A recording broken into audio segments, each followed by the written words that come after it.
You're listening to Dear Strategy, where we answer all of your questions on product and business strategy. And now, here's your host, Bob Caparelli.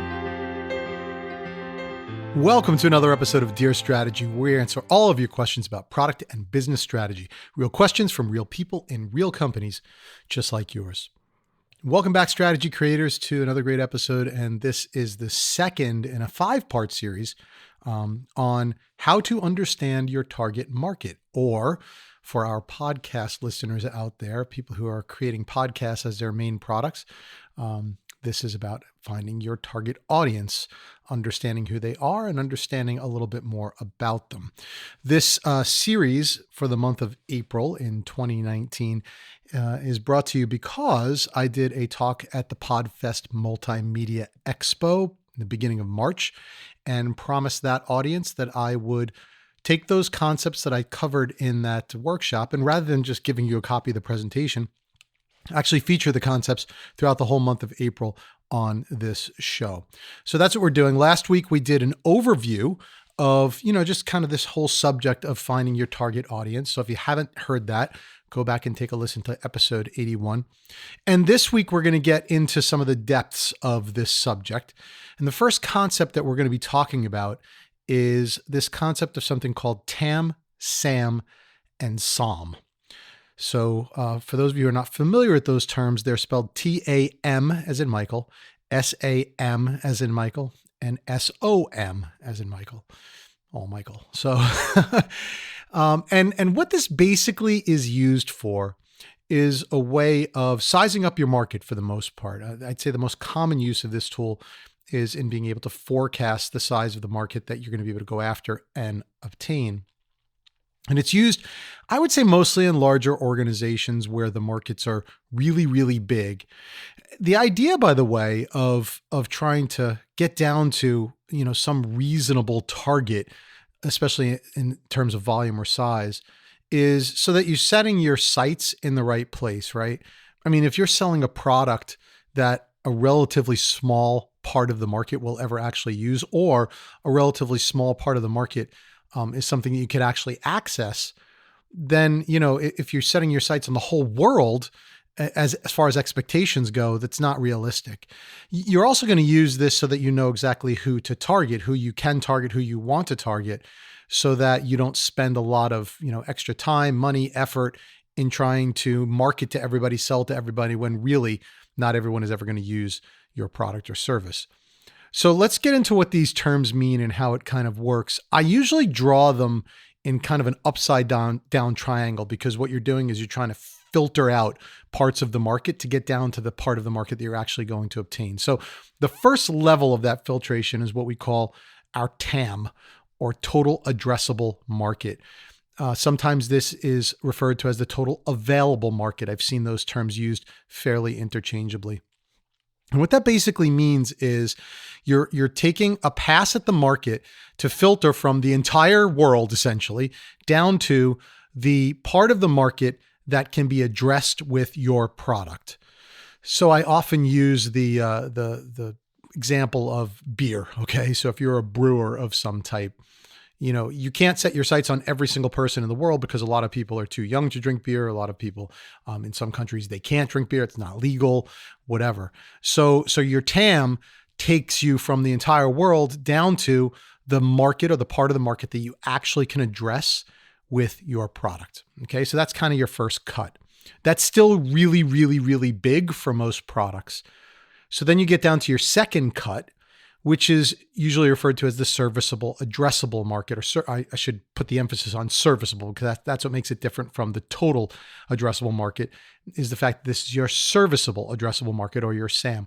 Again, sometimes called serviceable available market, sometimes referred to as served available market. So there's a lot of different kind of variations of it, but all meaning basically the same thing, which is the portion of the total addressable market that you can actually service with your company or your business or whatever else, or from your business. So again, back down to that brewing example, right? If I'm a brewer, I've separated the entire market, filtered out the people that can't drink beer or won't drink beer, whatever else, down to my total addressable market. Now, to get to my serviceable addressable market, I'm going to be looking at the maybe countries or regions that I actually can do business in. Okay.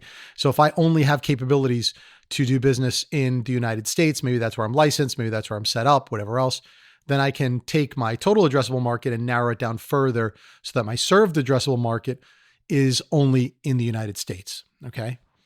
And then the last level of filtration is what's called the SOM, and that is referred to as the serviceable obtainable market. That is the portion of the SAM that you think you're actually going to convert into a customer of yours. All right. So again, even the serviceable addressable market, 100% of those people are not going to buy your product. So the portion that will actually purchase from you is your serviceable obtainable market. And this generally reflects your market share at any given time. So TAM, SAM, and SOM. Now, how do we use this in practical purposes? And let's talk about for a podcast, okay? Because that's, again, the primary examples that I said I would use during this month. So for a podcast, the way that I look at this, and there are different interpretations, is that your TAM, let's say, is going to be anybody who listens to podcasts. Now you can look at your sites a little higher than that. You can say, listen, anybody who can capably listen to podcasts, but that's probably even too broad for podcast market. So I'd say people who listen to podcasts, unless your goal is to convert more people into podcast listeners, which some people that's true. But I would say most podcasters can start and say their TAM is going to be people who listen to podcasts, but that's still huge, right? So if you're trying to talk to all of those people the same way, it's like impossible. No one's going to listen to what you have to say because it's just too broad. So then you can break that down into your SAM, or your serviceable addressable market. And again, for podcasters, I would equate this to your target market. So yes, it can be the people that you can actually serve. So obviously, if you're not represented in certain countries, whatever else, then you're going to eliminate that. But most podcasters, they have their stuff out on, Apple Podcasts or Google Podcasts, wherever else, and they have distribution all over the world. So I would say for podcasters, a better definition of SAM is going to be the portion of the TAM that you actually want to target. Okay. And some people use SAM that way. So if you have a podcast on horses, right, then clearly the market that you're going to be addressing with that are people who like horses. Now, that's still really, really big, right? You might actually want to get more granular than that if you have a very niche type of a podcast. But at least what that allows you to do is get down to some part of the market that you actually can talk to and you could actually service. Okay. And if you have a company, by the way, because this isn't just for podcasters, obviously, if you have a company, that's going to, again, represent the target market that you could actually serve. That allows you to get a much more realistic view on the people that you're actually going after, right? So now you can size that in a much more reasonable way.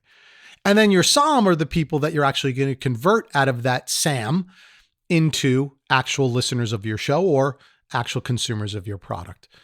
What I like to do with this, and again, there's a lot of different interpretations of it, what I like to do with this is I like to say, to get from your TAM to your SAM, you're going to use customer segmentation, right? Really take your TAM, segment it into the parts of the market that you think make sense for your business, okay, or your podcast or your product, and then choose those segments that actually will form your SAM, all right? Then to get from SAM to SOM, that's all about acquiring people from your SAM to become users of your product, consumers of your product, or listeners to your show, right? And so the way that you're going to do that is using some level of tools to understand the needs of the SAM or the target markets that you have so that you could actually address those needs with your products. Okay. So TAM to SAM, we're going to do customer segmentation. SAM to SOM, we're going to actually use some level of tools to understand the needs of our market so we can convert more of that SAM into listeners of our show or users of our product, which will become part of our SOM. Okay. So I will, worry not, put this down in the blog that I write for every episode. So if you haven't checked out the blog, go to dearstrategy.net/blog, and you'll be able to find, all of the blogs that have been written for all of the different episodes. I do one for every episode. So I'll do this as well, because I know these concepts are a little difficult to absorb through just listening. So a visual will help. So go out and check that out again, dearstrategy.net/blog to find out more about that. Okay. And in the meantime, what we're going to do is continue our 5-part series on understanding your target market. We'll continue with part 3 of that next week. So definitely be sure to join us back then. And of course, if you haven't already gone out to check out the website of our sponsor, the company I founded, the company I own, Strategy Generation Company. So you can go and find us at strategygeneration.com if you're interested in our workshops, learning, resources, and all kinds of tools on the subject of strategy for all kinds of products and businesses. Definitely go check that out. Again, strategygeneration.com. While you're doing that, don't forget to make time for the plan, and we'll see you back here on another episode of Dear Strategy. Thanks for joining. Thank you for listening to Dear Strategy with Bob Caparelli. To learn more or to submit a question to be featured on our show, please visit us at dearstrategy.net.